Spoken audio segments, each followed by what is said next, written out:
Hello, everybody, and welcome to Media Monday on the IBM TV network. I'm here with Bill Denko, who's the author of Richer Than a Millionaire and The Millionaire Next Door. Welcome, Bill, back to the show. Thank you. Good to have you here. And then also we have Larry Robertson, who also is a very famous author. I've got his book back here, The Deliberate Pause, which is, I think, I like that book, and also Rebel Leadership. Yep. Oh, Bill has your book. Guess it's getting around, And, David Johnson may be joining us later on this show, who's also a Pulitzer Prize winner. But Bill, I noticed you're going to be speaking coming up. You got a speaking engagement, Bill Denko, with the our friends in Utah. Is that correct? That is correct. It's going to be in Orlando, Florida. Let's see, September 13th. Is that a Monday? Let me look at my calendar. Sure, what day that is? Yeah, September 13, 14, and 15. Monday, Tuesday, Wednesday. Yeah, it's kind of exciting, and it's been about 2 years since we've been on the road in a live event, other than a few small seminars at the university, but this is going to be big. Right. Yeah, that's the Asset Foundation seminar. Asset protection. Asset protection. Right. Yeah. Okay. Yeah, and the thing is, where do you know where in Orlando that's going to be? I don't. Okay, we'll have to go check that out. People tell me where to go. I don't know. I understand. I'll bring Don Pendleton in sometime. Hopefully, I can get him in to come next week to tell a little bit more about that event, because those events are really good. They were very well participated. If people have a chance to go, I look at it. When I went, it was like a 3-day law school, literally, because it's good material. You get a CPA in there, Scott Estelle. He's right. He used to work for the IRS. So he knows the inside track, and not about tax avoidance, but how about understanding the law so that you can maximize your deductions and, get a better bottom line. Yeah, I wish there was some way, and that's the other thing I'd like to talk to Don about, is get those courses in universities around the United States. And the reason we're starting at the university level, like I said, my opinion, that needs to be drummed down into the high school and middle school level in the U.S., because it really does promote a lot of the financial literacy and financial fitness that we just don't see here in this country, Bill. And that's the reason I like your book, The Millionaire Next Door. But I wish there would be courses like what Don Pendleton does, but then have it go to universities to start with, and then eventually migrate into the high schools and the middle schools. Because unfortunately, when it comes to financial fitness and financial literacy, our schools do a pretty poor job in teaching that, So is there any possibility that could take place? Well, even some of the stuff that Scott Estelle does as a CPA, he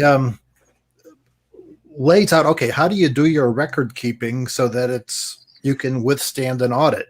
Well, I mean, it is so simple. You can put it on one page of paper, but nobody ever tells you how to do this, about how to have that correct documentation. And as long as you have the correct document, I mean, it's something as simple as that. I mean, you could read about it, and it's probably in some textbook someplace, but hearing it in a live seminar, like with Scott, it really drives it home and say, that's exactly what has to be done to withstand the possible audit. Yeah. Larry, do you have anything to weigh in on? I've been talking to Bill for a long time, and I've followed his work since 1984, which is even longer. Right. Because when I first started my estate planning practice back in 1984, now I guess that's 37 years ago, I came across him and Tom Stanley wrote a book, Marketing the Affluent. And I was like shocked when I read it, because I found out how parsimonious, cheap millionaires were that came to my office. And I was going, am I missing something? These people don't like to spend money, and that's part of their being. In other words, like can they get deals? They clip coupons. And I watched it. I said, these guys are millionaires and they're clipping coupons and they're doing all this strange stuff to save every dollar. Do you see that in your work, or is it like these entrepreneurs, free spending entrepreneurs who eventually go broke? Oh no. Well, I do see both sides of that, but since we want to really focus on the successful entrepreneurs, I would say not just successful entrepreneurs, but successful investors, angel investors, venture capitalists, and others. They have that same. It's really a mindset, right? It's if I'm going to make money, I need to be thinking about how I do that all the time, not just towards a certain goal and a certain time frame, but over time. How do I make that a habit in the way I think about everything? So as you accumulate wealth or assets, you don't suddenly lose that mindset if you're one of those folks who really understood that that was going to be the basis of how you build something greater and something long lasting. And I couldn't agree with you more.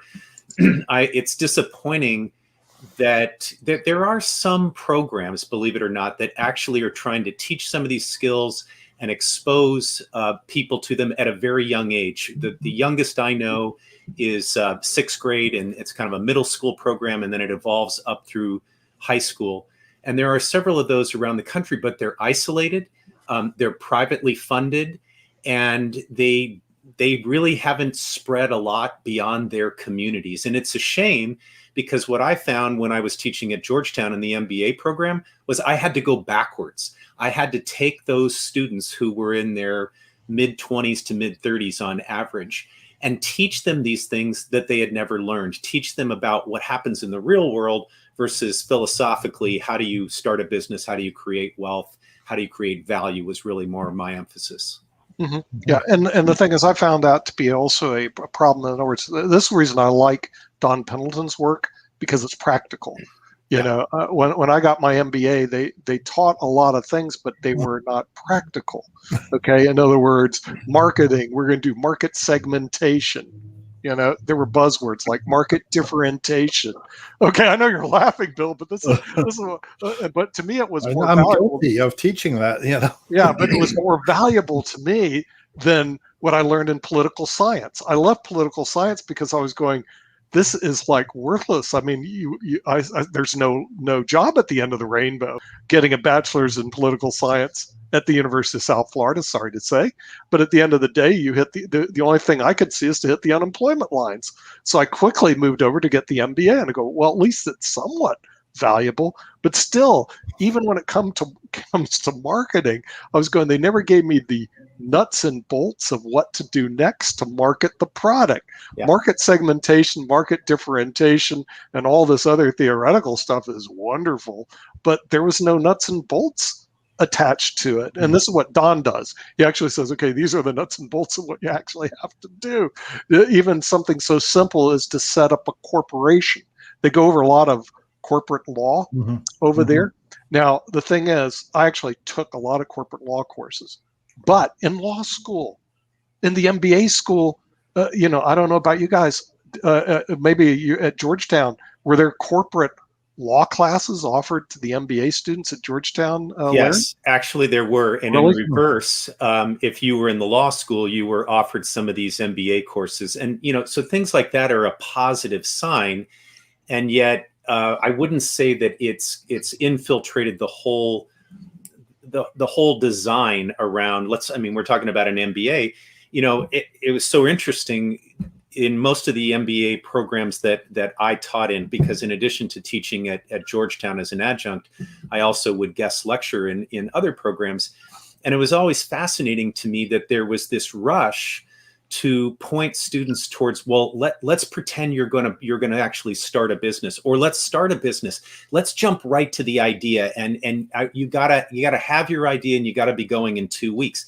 So they would skip ahead and skip over all the fundamental practical things that you're talking about. They would skip ahead as though everything was going to go in a positive direction from that moment forward. Not a what happens if the shit hits the fan? What happens if something in between occurs where things are just flat? What happens if you can't attract the talent or the assets or the research? None of that was discussed. It was, how do we come up with this idea? How do we write a business plan? And then how do we pitch it to an audience? And frankly, while those things are important, over the long term, they're the least important things. Okay, well then I'll bring. You brought up another question, that if those are least important things, when you're starting a business, what is the most important thing? Know why the hell you're doing it. I mean, it's really that simple. Okay. It's remarkable to me how many people start into a business and are doing it. But let's take the most obvious answer, because I want to make a lot of money. Anybody who has made a lot of money in any kind of venture and has sustained that ability to make money, has helped other people within that venture and outside of it, partners and such, to make money as well, doesn't have that as their primary goal, because they know that it's a product. Making money is a product of other things that you emphasize, that you do, and that you target. So knowing why the hell you're doing it is key. And when you know, a lot of people start businesses with enthusiasm. I mean, we talked with Michael Gerber a few weeks ago, right? And he is the Pied Piper of, you don't just start a business because you love the thing you're doing, like making pies is the thing that he emphasizes in his most famous book, The E-Myth Revisited. You don't just go into business because you want to make money. You go into it for more fundamental reasons, including a gut check of, are you prepared to handle what's coming your way? So I think that all comes back to, why are you doing it in the first place? And are you suited to that reasoning? Yeah. Well, that goes to it sounds to me, it goes to this fundamental called a business plan. In other words, what's your plan for this year? What's your plan for 5 years? Now, one of the boards I'm sitting on actually does have a plan for a year and a plan for 5 years, but it's just a small homeowners association. I was pretty impressed they actually are planning. That's a good idea. Then another company I'm working with right now, which I was number 75th shareholder in, I asked, well, what's your plan? And I talked to one of their attorneys yesterday. They have no plan. But it's not a small company. It's not a big company. They have 150 million in revenue. Okay. Now think about that. A company with 150 million in revenue, and there is no plan. Have you seen that before, Larry? In other words, you walk into these companies with, decent sized revenues. We don't have a plan. We're just out there being a company. Have you seen that, Larry? What I've seen that is similar to what you're talking about is not so much that they don't have a plan, it's that the plan is irrelevant. So if you treat a business plan in particular, or a strategic planning cycle, even, we're going to do this every year, every 3 years, it used to be every 5 years. If you think of it as just the exercise of creating the document at the end, but you aren't tying back to what that means to your operations day to day. You aren't thinking about how the assumptions you made when you put the plan together might be shifting over time, which right now they're shifting by orders of magnitude. Then the plan is kind of irrelevant. So those companies you're talking about, you could say they didn't have a plan because the plan that they had was something that sat on a shelf or was in a file in their inbox, and not something they really connected back to on a day-to-day basis. I think that's the biggest Achilles heel for businesses, is that the plan is really irrelevant to the day-to-day. Yeah. Bill, how do you deal with internal politics on corporations? This is something that's always interests me, and I guess it happens in academia also as well. There's all this internal politics that exists. In other words, A doesn't like B doesn't like where C's going, and you're sitting there dealing with political issues. In a lot of cases, from what I've seen, it doesn't drive the organization forward. Right. You're spending a lot of time managing micro stuff that doesn't seem to make a difference. What are your thoughts on that? Well, how about taking a look at today's front page of the Wall Street Journal with Scholastic Publishing? The leader of the company died a few months ago at age 84 without a succession plan. And on top of that, this privately held company, which is worth over $1 billion, the likely successor is going to be the chief strategist, a woman in the company who is not related in any way, but the company was founded by the guy who's just died, his father, in about early 1900s. And the guy who just died at age 84 was only the second leader of this $1 billion company, no succession plan. And all of a sudden, this woman, and the guy's divorced, and he has 2 kids who thought they were going to have some sort of role in the company. It's a mess right now. Right. You know, this is making the press in Publishers Weekly. Of course, it's now in the Wall Street Journal, and it's just a reality. But when you talk about the internal politics, the kids are wondering, well, how come we're not part of the plan? And the one who was named in the will, not only for controlling shares, this woman who's was the strategic planner in the company, she also became the inheritor of his personal fortune. So you talk about an uncomfortable situation among family members right now. This is it, and it's playing out right in front of our eyes. Right. But, getting back to the politics, like at a university, I mean, look, I loved it until I became chairman of my department. And teaching was fun until you're the chairman of the department. Yeah, right. Because, as a chairman of the department, you report to the dean, and the dean has to report to a provost. Well, guess who is getting the pressure? The chairman, who has the unenviable task of telling his colleagues or her colleagues, this is what we need to do. And since your colleagues have tenure, and you hear from them, I need, I want, and I can't. That old herding cats problem.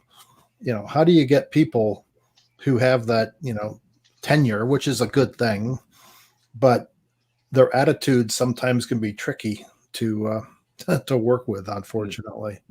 Yeah, well, anyway, I'm sure that that was enough to say, look, I don't need this. I left at a time when we were going to get a new president, a new provost, and a new dean. I said, this is my perfect time to exit and just continue with the speaking circuit and consulting. And I never looked back. And it was, you know what? I never looked back. I don't want to go back. Yeah. Well, Larry, unfortunately, looks like he gets to look forward, which is a different situation. So how do you deal with these? And I understand where Bill is coming from. These 3 needs: I need, I want, I cannot. In other words, when you go into an organization and you're working with people, this is what you're getting. Yeah, so it was interesting. I had a couple thoughts as Bill was talking, and one is, and maybe we can come back to this later, that historical model of how institutions of higher learning work. It's not only, I'll use my words, and Bill did not say this, but it's in some ways a very archaic model for how to run an organization. And so the question that's always in my head, because I still work with a lot of universities, is can that old model keep pace with the demands of this fast moving, ever changing world? And I know, we've been saying a similar thing for decades, but really the speed with which things are changing and the speed with which students going through those institutions need to be able to adapt their own skills doesn't seem to line up very well with the way the model is built right now. And not to mention the fact that, if it's a physical university, the infrastructure and the amount of spending that's done every year just to build more buildings or do more research, how do you keep filling that pipe with funds if you're not giving students and if you're not giving the world what they really need to contend right now? So that was the first thing that popped into my head. But the point you're talking about is those phrases that Bill pointed out that come from faculty. Well, they also come from a lot of middle management and senior management in for-profit organizations. They're, in many ways, I think they're very I-centric, because they're not really given a chance to invest in the we-centric. For example, we talked about planning earlier. The business plans and the strategic plans still in many organizations are really forced down. They may be fed data from below, but they're really forced down as this is the way we're going to do it, play your role. Leadership is the same way. Instead of looking across an organization to really ask everyone to leave, to participate in that process of leading the organization forward, it is still very much top down. And so the more you continue in that vein and the more people have individual pressures on themselves, the more they're going to turn to statements like, I can, I want, and I can't. Mm-hmm. Yeah. Yeah. But when I see some successful companies, like there's one in particular that's big in footprint in the northeastern United States, is Stewart's bread and butter shops. They're convenience stores with gas stations. And you see these articles in the paper saying there are more millionaires who have been minted from employees working there because they all have a buy-in. They all have become stockholders. And so when you have a manager of a local food store as a stockholder, it becomes pretty personal to you, saying that I know if I can make this work, I am going to succeed as well. So everybody benefits by having this, equity. Skin in the game. Absolutely. Don't they change their mentality rather than be an employee? They're more an employer. In other words, once you're an owner, I did notice that, obviously owning companies for 37 years. So I've been unemployed most of my career, but which is right. kind of fascinating. Shaquille just told me, I sold my company. Now I'm unemployed. I was going, well, I've been unemployed for 37 years. But I did notice that working with employees was totally different than being an owner, especially the last company, which I don't manage anymore. I turned management over to someone else, so I don't have to do that, which is a bit of a pain. But when I did, the employees would always come in at 9 o'clock, no earlier. Leave at 5 o'clock. I mean, almost could. I didn't need a watch. Okay, at 5 o'clock, they're all out the door. And I was going like, wow, this is amazing. And frankly, Bill, here's another thing amazing. They really didn't want to be owners of the company. They had no real interest in doing anything except working and being told what to do. And I'm sitting there now. I had already owned 2 other companies before I did this one. Fortunately, this one has lasted for 20 years, which was it's still around. I get dividends and it keeps growing. It's almost like I can't stop it. It keeps growing. Okay, the thing is, but what about this attitude that I first experienced, that these people, they didn't want to be owners. They just wanted to be employees and get a steady paycheck. Do you see that at all? I'll ask Larry, do you see that at all, that hey, I'm not interested in owning the company. I don't want the responsibilities. I just want a paycheck. I do, and almost without exception, that there's a portion of the employee base that feels that way. Sometimes it's a very small portion. Sometimes it's quite significant. I think what is interesting is to kind of connect the two. Bill used the phrase equity or skin in the game, and what is so interesting about not just my own interactions with companies and advising them, but the research on what motivates and what drives employees to contribute while they're there, to want to stay, to continue with the company and so on, is the equity or skin in the game that doesn't necessarily have a dollar sign attached to it. So it's a sense of involvement. You've given me the responsibility. Our success is my success. What I do matters. I gain a certain sense of mastery over whatever my job is. That turns out to be the more significant driver to a wider percentage of employees in any company. So I'm not saying that money doesn't matter. I'm not saying that actual equity doesn't drive some people. It most definitely does. But that value in the middle seems to take the two ends, right? The people who want the financial equity and those who just want to show up and do the job, right, and connect them in an important way. And it's typically undervalued. In fact, companies that try to motivate their employees tend to throw money and benefits at them. But if you look at what really drives people to stay, that isn't always it. Mhm. Right. Do you see that also, Bill? I mean, the thing is, when you were at the university, was it money the main reason people were at the university being professors, or Mm, was there another reason that they would be at no, the university? yeah, you know what? No, they weren't in it for the money, really. It's the love of knowledge, really. Mhm. It's that's the reason I went in, and the and isn't that what a doctor of philosophy? The whole idea is, being a lover of knowledge, no matter what it is.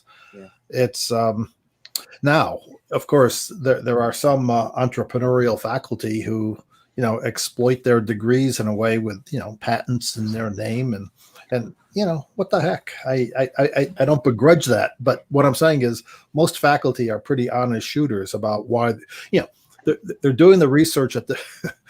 I'd like to tell my students today we're going to talk about something very important, and there's dead silence. And I said, we're going to talk about my research. And there was more dead silence. Yeah. Well, but the point is, the faculty, well, including myself, we have this captive audience who will listen to us, and and it's good research, but it's whether specifically that's what the students want to hear is not really what drives the faculty. I remember one of my colleagues saying, "Well, how does a student know what they want to hear?" It's like having, I said, like, it's like having a customer telling, the company what to make. Well, what a great idea that would be. But some faculty take the attitude of, look, I know what's best for them, and this is the way we're going to do it. And I think there's some merit in that, actually, passing down the wisdom. But, Right. you also made the other point about, the archaic, Larry, the archaic institution and how universities came about where, okay, we get this building, the professor stands in front of the class, all the students come to us. Well, that's got to change. I mean, that's been dead for 100 years, I think, but it's still, you can't kill. Well, no, you can't kill it. It's been dying for 100 years. But again, in today's Wall Street Journal on the C-suite third section, there's an article about Pearson Publishing out of London Yes. saying, yeah, we always talk about the textbook, but he says the electronic learning is here to stay, and that's the direction they're going to push some of the resources of Pearson, this remote learning idea. And I think Pearson is right on target with that assessment. Just one quick anecdote here.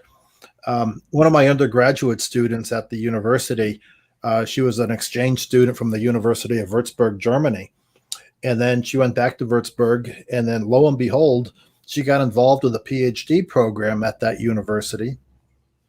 But she called me up from Würzburg, to my home in New York, saying, look, professor, my professors here in Würzburg, they don't really want to talk to me or deal with me on a one-on-one basis.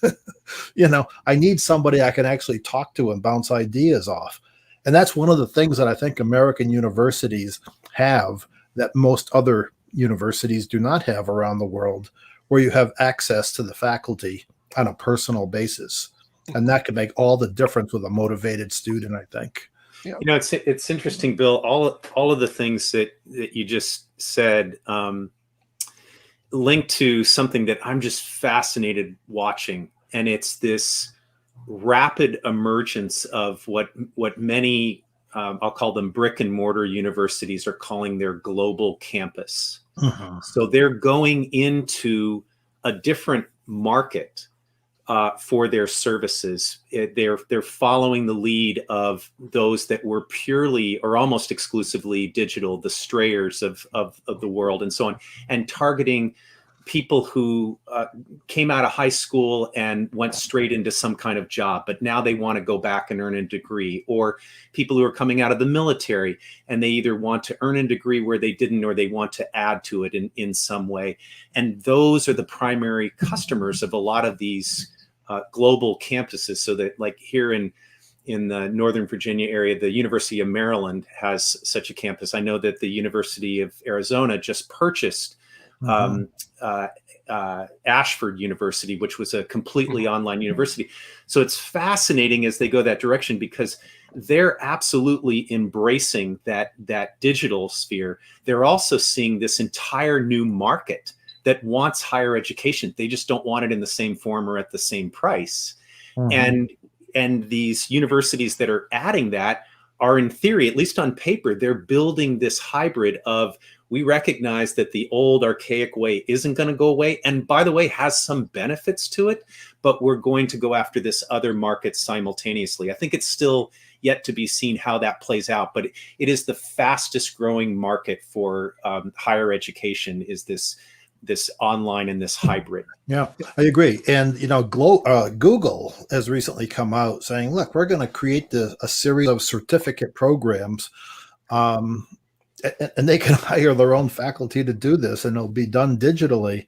If you want to learn R programming, C programming, whatever you want to learn, we can help you do this in, 2 months in our boot camps. Yeah. Google's going to be formidable. Oh my gosh, can you imagine that? I mean, there are lots of those programs out there right now, and I see, even people that are in my network and that I interact with, loading up those certificates behind their name, putting them on their LinkedIn, promoting them as, look, this is what makes me distinct. So I think there's really something there. Yeah, it must have been 40 years ago at my university. I was talking to the head of the continuing education program, not credit bearing at all, but he just does a series of certificate programs. And I asked him, I said, how in the world can you justify just giving a certificate when really the bread and butter at our university is credit bearing courses? He goes, look, this is going to be the way of the future. And you know what? He was absolutely right 40 years ago. People want a nugget of knowledge a skill to help them advance and be better at their job. Well, also they get a brand that goes with it. In other words, the thing is, like, one thing I found that Purdue did, which I thought was pretty interesting, they acquired Kaplan Education, and Kaplan had a big footprint in online education, which is part of the reason for Purdue's acquisition. What they did when they took Kaplan, they changed the brand. Now it's Purdue Global Education. So this way, because I was looking at for some other people, they said, well, what university? Well, Purdue's got a good brand, and now you could take all the courses online.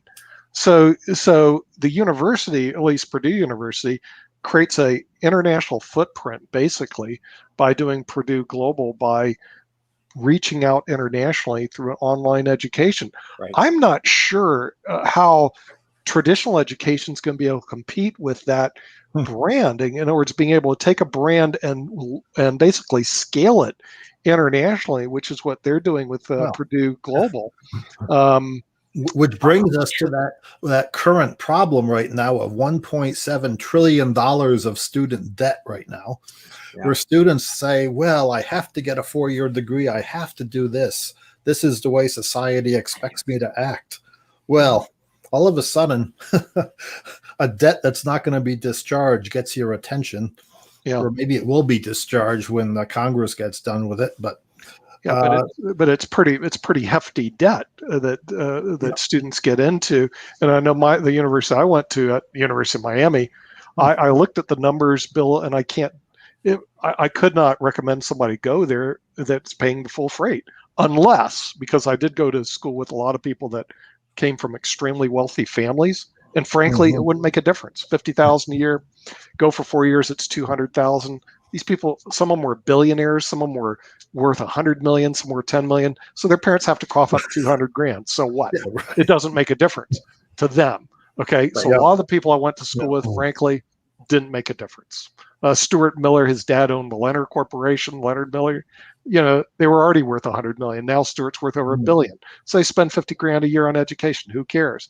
But then let's imagine you just came from a normal working family, and you go to the University of Miami and you go 200,000 in debt to get a bachelor's degree in whatever. Well, you're toast. Having been on admissions committees at the university, we basically look at a 2x2 matrix.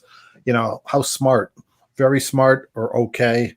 How much financial need? A lot versus none. So what kind of student do you think we want to go after first? Smart, who doesn't need financial aid. Right. Okay. The next is, well, no financial aid, but you're a marginal student. We'll get you in there, but daddy has money. Mhm. The last thing you want is a bad student who doesn't have any money. Right. Yeah. It just doesn't seem to make any sense. Yeah. But now when you throw this online model, maybe next week I can see if Jeff Brown is available, the dean of the University of Illinois Business School. He's Yeah. on quite a bit on our shows, and he brought up two models which I found very interesting. One, at University of Illinois, they have a master's in management for $10,000 a year online. And Wow. let me tell you something: a master's degree, as you guys know, $10,000. Are you kidding me? Yeah. And the Yeah. brand, the University of Illinois. Yeah. I'm going like, show me where to sign up. And then Yeah. the MBA program, which is more or less a 2-year degree, is 22,000. Still 22,000 for an MBA. I don't know what it is in Georgetown, but I bet it's not 22,000. Yeah. That may be for one course. What's the other? But see, the thing is, it to me that type, and it's an online course. But those type of models make sense as opposed to, there was one I was looking at Harvard, and I don't it was $70,000 for a certificate. Okay. I mean, at Harvard, but you get the brand, I guess, the Harvard Yeah. certificate, but still at 70,000, I don't see the value of a $70,000 certificate. I don't think the professor, I'm sorry, can bring me enough value that's going to be worth 70,000. Yeah. Sorry. Yeah, well, I just don't see it. and so then you start to think, well, who does see the value in that? And now we're coming full circle with that, what everybody said here. A lot of these universities where their tuition continues to skyrocket, I mean, it's mind-boggling how much it is, are playing to a narrower and narrower market, right? Bill, you talked about, if I can get the smart student who also doesn't have the need, that's great, because my tuition revenues are going to go up significantly. So the question is, are these universities that are disproportionately leaning to that as their strategy for how they're going to grow, versus those who are saying, wait a second, the market for students is actually expanding, and it steps in terms of their needs, in terms of tuition, and all. We're going to go for that. It'll be interesting to see how that plays out. I think you'll still have both strategies within the market. But I would bet for the ones who are going for that wider spectrum of students and more ways to deliver an education as the big winners. Yeah, the other problem is reading in general. In other words, and this was, I thought, brought up by David K. Johnson, that 48% of Americans don't want to read. And that I remember, I see a lot of books behind you, Larry. I have a lot of books. Bill, who writes the book, doesn't have books behind him. Fish. He's got his on the wall. I see him behind him. That counts. He sold 4 million copies of that. He doesn't need his books anymore. He has your book, Rebel Leadership. But the thing is, when he made that statistic, and I was sitting there going, and I've read some that the average person, once they graduate from college, will only buy 1 book a year or 2 books a year. Okay. I'm not going to show you what my Barnes and Noble, because you're only seeing part of the library. It just goes on and on, which I don't even want to show. It's embarrassing to the point where I can't do it. But that's a pretty poor statistic. Instead, they want to learn by listening. In other words, going to shows like this, as opposed to that. So when you write the book, Rebel Leadership, I want the podcast, Rebel Leadership. Okay. Because I'm too lazy to read. Excuse me. I'm in my car a lot. I want to plug it in, plug it to my earphones, go on a Bluetooth, listen to The Millionaire Next Door. How are you seeing this shift where it used to be like a novelty, audio, books and podcasts, but now it's taken a big space. Are you seeing this shift toward that? So I'll, first of all, I'll add to your dire statistics. It's been half a dozen years ago now that Publishers Weekly did their own research, quite robust research about people who buy books and people who read books and so on. And what they found was that 70% of people who buy books don't read them. Yes, so that's what I heard. They want to have the wall like this, but they're not really consuming what's there in the content. And part of that is just, that statistic has been there in some form at some level for a long time. But to your point, there are now so many ways that you can consume knowledge that I'll tell you, just since my most recent book just came out, there's an expectation among readers, among smart authors, and among good publishers that you're going to have all of those different forms available. At least from the publisher, you're going to have the audio, you're going to have the digital, and you're going to have the print available. And then if you're a smart author, you're going to realize that that doesn't even capture your entire potential audience. So you're going to do the podcast, you're going to do the quick 1-minute video lessons. There's such a range of things now you have to do to get that knowledge out there. It's fascinating. And it used to be you could do these, or it's a choice. Now it feels like if you even want to be a player, you got to have that range available. That's been my experience, Bill. I don't know about you. Yeah. What's yours, Bill? Yeah. Have that range and also the energy to do it. Oh God, as you get older, I'm approaching 70, and that's one of my friends just said he's going to retire at 75.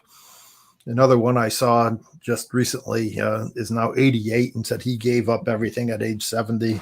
He said, he was an economist, because we were talking about, I saw him at a swim meet for a couple of my granddaughters, and he's 88, economics professor. And I asked him about modern monetary theory, MMT. And, he gives me some sort of explanation. And I said, well, I understand it really means magic money tree. And he goes, that's the equivalent. So there are things have changed since he has retired, and I'm looking forward to, slowing down myself. But you're absolutely right, Larry and Nick. You got to have a lot of energy to create these programs and have multiple formats. Some of the advice that Christy Peel gave, in the media minefield, she just does audio, for her podcasts and can do the video. She goes, because, when people are on the treadmill or driving in their car, that's my audience that I'm going for. So, she has made a conscious effort to, just to do audio. Yeah. And my wife has been listening to the Washington Post and the New York Times as we go for walks. And the thing is, I was going, because the Washington Post, the New York Times model is probably a dying breed. In other words, how's the New York Times, Washington Post going to expand or do anything? But then they have a brand, and frankly, they have good content. So what they're doing is they're taking their journalists and turning them into podcasters. Now, all of a sudden, I think they're breathing life into that old model, because people are subscribing to the Washington Post, the New York Times, so they can listen to their articles on a podcast. And so it seems to me that it's almost like today, and I know that David Johnson's coming out with a new book, The Big Cheat. Okay, it's coming out September 28th. Which the sad part about books, I think by the time they're published, they may be out of date. It's like they used to say in some of the law stuff, that by the time the law is published, it's kind of out of date.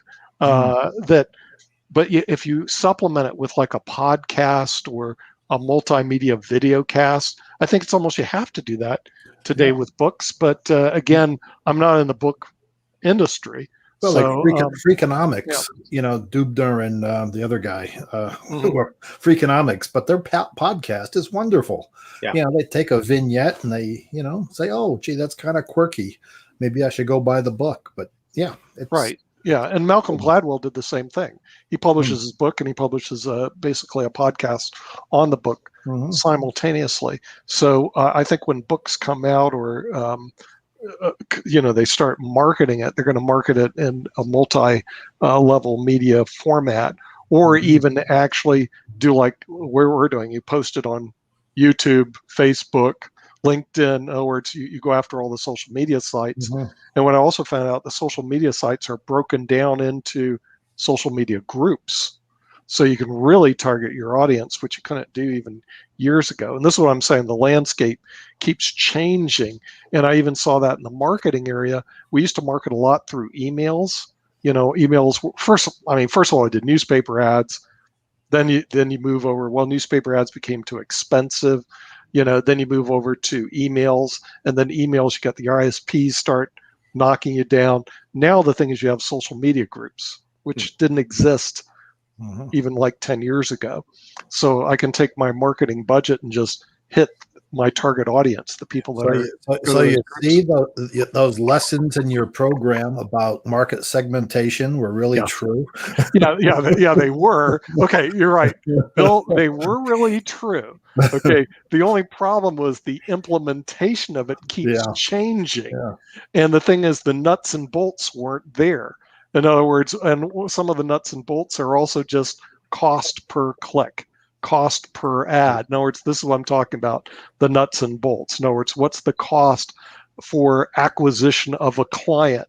I mean, that type of stuff it was like, out the window. But you're right. The basics of market differentiation, market segmentation, all that stuff does exist. But how does it actually work in your industry? And also, it changes. See, that's the real problem.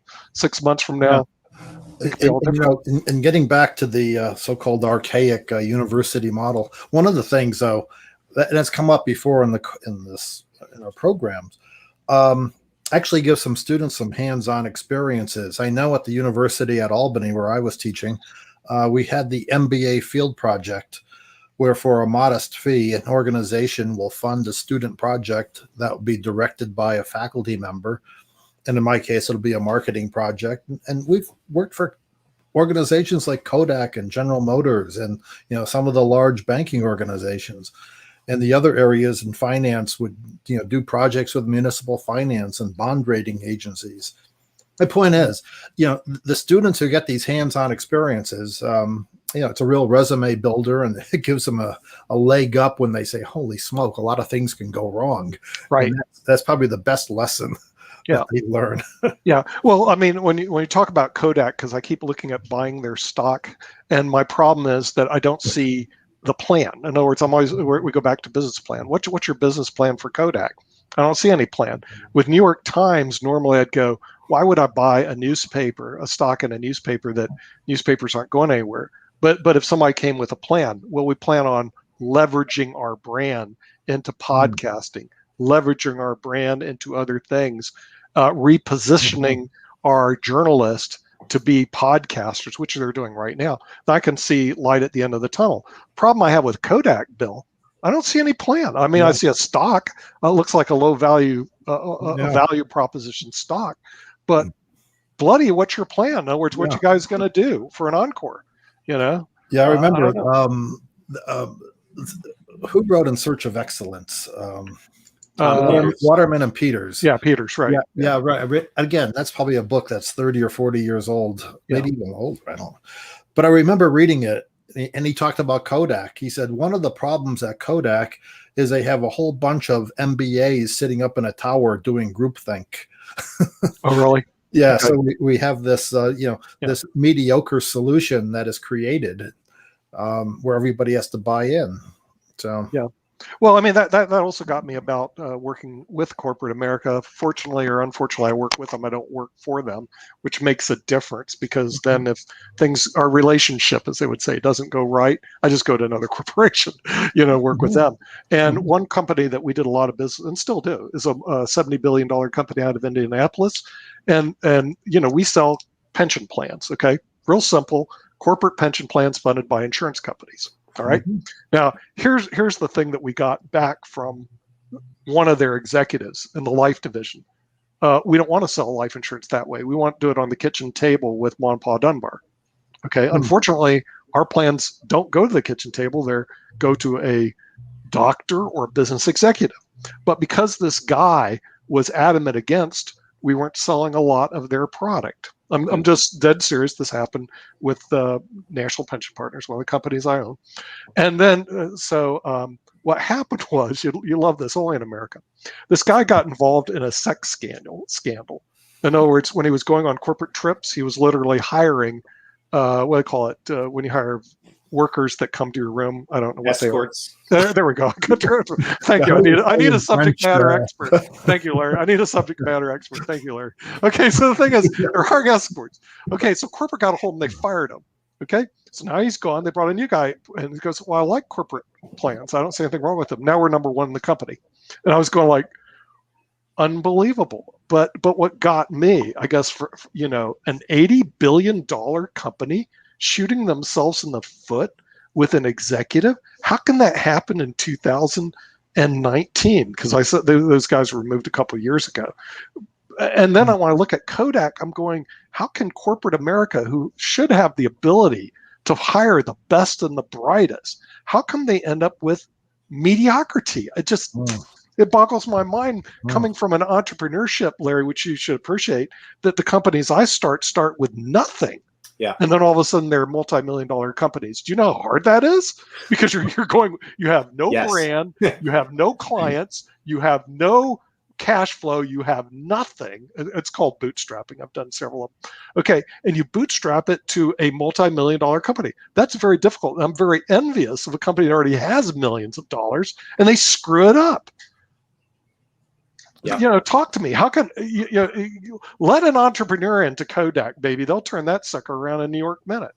But that's not who they're hiring. They're hiring MBAs that tell me what to do. So what's interesting, Nick, is that I can't tell you the number of entrepreneurial companies I worked with who did exactly what you're describing, bootstrapped through impossibility, Sure, really breakthrough ideas. We're going to cut against the grain because we see this opportunity here. They had a plan. They built this thing up and then fell into exactly the mindset you're talking about at these larger organizations where there's no forethought. There's single-mindedness in one particular individual that influences the entire organization. It's as though they forgot that entrepreneurial mindset that had them curious, had them looking at the opportunities, the risks, the threats, and so on an ongoing basis, because they made it, right? They got to that point where they said, well, I want to make $1 million. I want to make $100 million. And once they hit there, not only did they individually stop thinking in that same way, they had never imbued it in the culture. Right. And so they didn't have the rest of the organization doing that with them. Yeah, it happens all the time. And they say the reason Amazon's so successful, Jeff Bezos still runs it like a startup. In other words, he's still running out of his basement. He's not running it as a multi-trillion-dollar company, which it is. And the other thing about Amazon, they have a profit center that they kind of keep quiet. It's Amazon Web Services, AWS. They make more money off of AWS than they do all the other stuff that you see. They make more off of cloud computing, and they tend to keep that pretty quiet. But he runs every division like they were a startup, and so that's what I'm saying about Kodak, Bill. If they have a brand, they have cash flow. I think. I'm not sure anymore. I think from their chemical division. Right. Okay. The thing is, if you get a strong leader, strong entrepreneur in, they should be able to make that sucker rock, because they have such an advantage to any person who does bootstrapping, because you're starting, like I say, you're starting with nothing. These guys are starting already on second base, moving to first base. And this is what I see all the time. The other thing I see on entrepreneurs, Larry, okay, and this was just our experiment with CEOs versus entrepreneur. When I set up meetings with CEOs, they always show up. It's like 100%, and if they don't, they tell you. When I set up meetings with entrepreneurs, they blow you off. Some show up, some of them don't. Okay, and I'm going like, whoa, one of the keys to success, and I don't know if this is any book, is show up to your bloody meetings. I mean, the thing is, I don't know if you experience this with entrepreneurs, but I'm going like, you got to show up. And we had that experiment, unfortunately, a couple of years ago with IBM in Las Vegas. I lined up 20 startups to show up, and who's the audience they're going to show up? This is the CS conference. Our head of IBM IoT was one of them. A guy who funds over $300 million a year was another one. The other was the founder of Napster, John Fanning. Those are the three people you're going to be seeing. Out of 21 companies that we lined up, 2 showed up. The rest of them blew us off. And that's why I said, you got to be kidding me. Yeah. And I was going like, but I don't know if it's the same pool, but all the entrepreneurs I've known over the years who didn't show up were also the ones that thought they always knew better. And they tended to be the entrepreneurs that either flatlined or went away. Oh, okay, right. Yeah. Mhm. Well, that would be my thinking, is that they're going to be unsuccessful because they're not even showing up to the party. If you don't show up to the party, you're not going to get anything. But I've also had other experiences with the startup community in general, and this is what I've seen. But that being said, in my industry, where I work in financial services, and I don't know if they ever tell the people at the university this, but as you enter the financial services industry, your odds of surviving 1 year is 50%. Hmm. Half of you will fail. Hmm. And because a lot of it's based on incentive. It's incentive compensation. People are used to working on salary, not incentive compensation. Mhm. If you ever saw that movie that Will Smith was in, Oh. the Success, Happiness. Yeah, right. Yeah, Pursuit of Happiness. He wrote a Yeah. book on it Something too, like that, which is yeah. a real story. He Mhm. turns around and tells the guy, "I didn't know, Dean Witter Reynolds, I didn't know it didn't come with a steady paycheck." And I laughed. I was going, everybody in financial services, no, Mhm. there's no steady paycheck. You got to make it next week after. Okay, then here's the other odds. After 5 years, 90% will be out of the industry. 90%. Mhm. It's that bleak in financial services, that difficult to actually make it. And the people that go into that, an MBA, hey, I'm going to become I'm going to financial services, don't realize that in 5 years from now, they probably won't be there. Nine out of 10. Do you see that also with startups? When I was talking to John Fanning, who owns a company called Net Capital, and he funds startups. And I said, hey, the failure rate's like 80%. He goes, no, it's 90%. It's greater. Do you see that when you're talking to these entrepreneurs, that here's the reality guy? You talk to 10 of these guys, 9 of them are going to fail. What do you think? Yeah, but the think about the conversation. You let's say we say to them, hey, 9 out of 10 entrepreneurs fail. So what do you think about that? Aren't you concerned about that? They always think they're the one that's not going to. Always. They're in the 10%. So, you've got 9 people thinking that way, and actually you got the winner who's concerned about that and is really trying to think about, how do you take calculated risks? How do I continue to work around the things that are going to cause me to fail? But they all think they're going to succeed. And those numbers are so the unfortunate thing is we don't have great numbers on entrepreneurs. We have a lot of numbers on small business, and there's a crossover. But if you look at those small business numbers over time, those statistics are even worse. Right. Yeah. The small business owner, the failure rate is extremely high. And the thing, like I said, I was just going into the industry that I've worked in for 37 years, and we bring in producers. But the producers we mainly work with right now are seasoned producers, which are people that have already been in the industry 5 years or more, or 10 years or more. Because the new ones, their ability to do anything over the next 5 years is really constrained or hampered. And for me to spend my time with them, I know wasting my time, because you're odds on not favored to be able to do anything at all. And that's a very unfortunate reality in this particular business. So maybe next week we'll get some people on that. We're at the hour right now, so we got to go. But I do want to thank our special guest, Larry Robertson and Bill Danko, for Media Monday. Will be next week, and next week, unfortunately, will be our last week for a month, because I'm going to Europe. I'm hanging out in Paris. Sorry about that, guys. I'm going to Paris. I'm going to Athens. I'm going to Florence. Venice. I'm going to be just messing around Europe for a month. But then we'll be resuming on September 20th when I get back. So we're just going to be doing reruns. Sorry about that. But thanks. It's reruns. But you're going to be in Orlando during part of that time, Bill. Right. So won't miss it. But next week will be our last week. We want to thank everybody for watching Media Monday, and we'll see you on next week. Take care. Bye-bye. Take care, Nick.